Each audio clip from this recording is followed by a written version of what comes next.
AP assembly వద్ద పోలీసులపై జగన్ ఆగ్రహం వ్యక్తం చేశారు. మెయిన్ గేట్ వద్ద వైసీపీ ఎమ్మెల్యే ఎమ్మెల్సీలను తీసుకుని వెళ్తున్న ప్లకార్డులను పోలీసులు లాక్కునే ప్రయత్నం చేశారు. దీనిపై జగన్మోహన్ రెడ్డి సహచర సభ్యులు తీవ్ర ఆగ్రహం వ్యక్తం చేశారు. మీకేమైనా ఆదేశాలు ఇస్తే ఇలా చేస్తున్నారా అని, అధికారం ఎప్పుడూ శాశ్వతం కాదనే విషయం గుర్తుంచుకోవాలని జగన్ పోలీసులపై మండిపడ్డారు.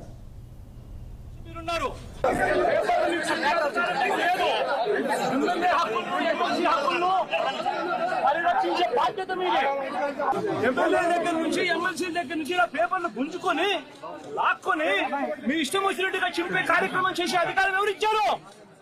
మధుసూదన్ రావు, గుర్తుపెట్టుకో, ఎల్లకాలం ఇలా మాదిరిగా ఉండదు.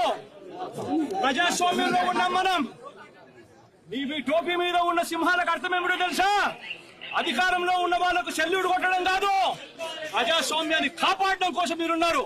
గుర్తుపెట్టుకోండి.